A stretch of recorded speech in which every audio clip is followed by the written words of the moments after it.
Societies are normally led by a person or a group of people that are usually chose by the same society, basically because it is necessary to establish some rules and keep the territory under control. Among the different functions of the government or the group of people in charge of, of the wellness of a society and a territory in specific, there are the security and the tranquility as well. The government has to guarantee a peaceful environment to to the people they were chosen by, because that is one of the reasons why of their election. Now, in papers, this is what they're supposed to do, but it tends to be far away from this reality.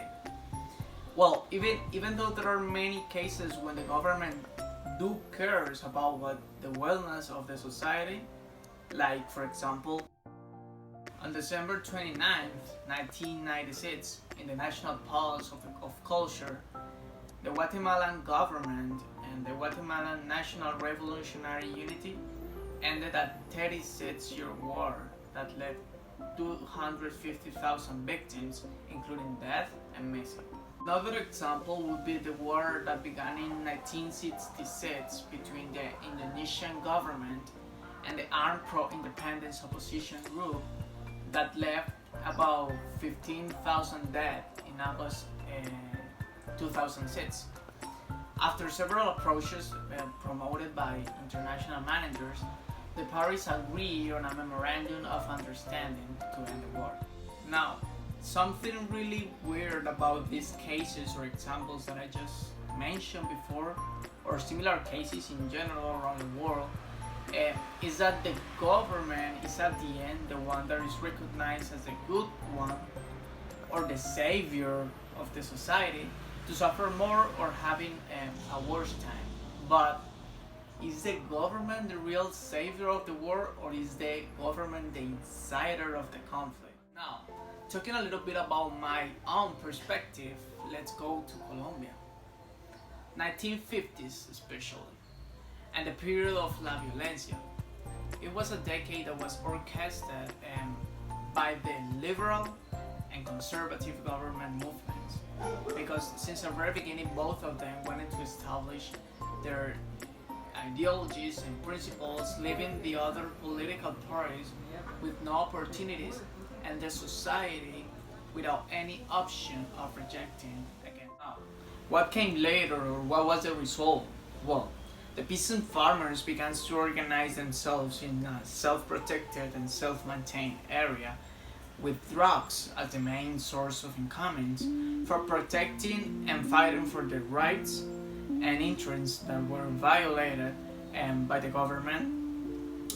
But in 1996, these groups officially became in the Revolutionary Armed Forces of Colombia, or what we all know as FARC.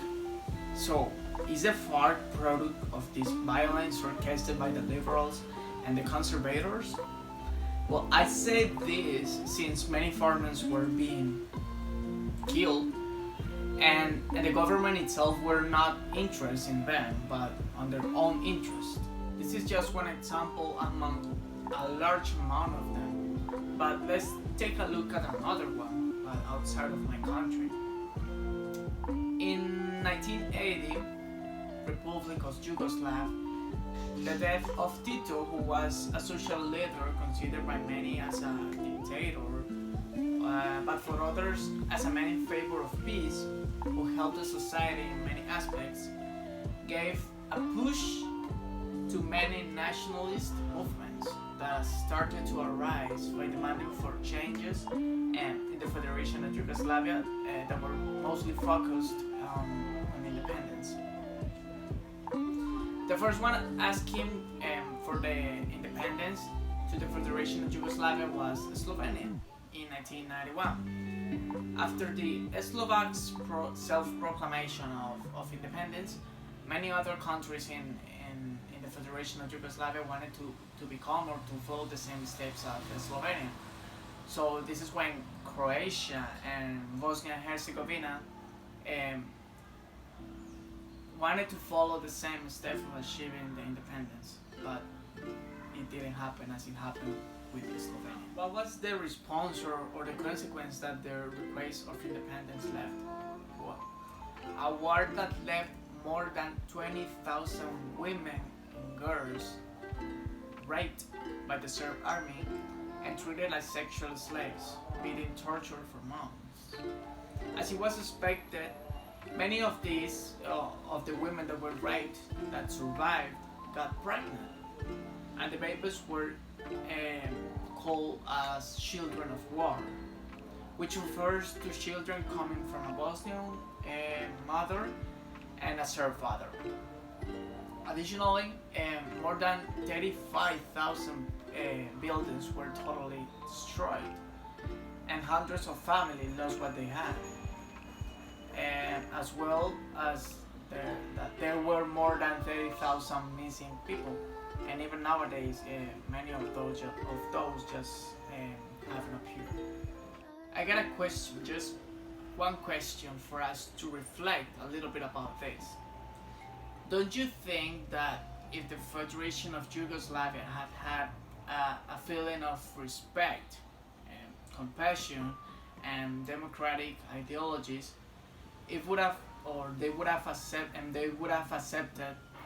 the Croatia and Bosnia to become independent, they could have avoided all that suffering? Thank you so much. Ya. A ver. No, no puedo moverlo de ahí, mijo.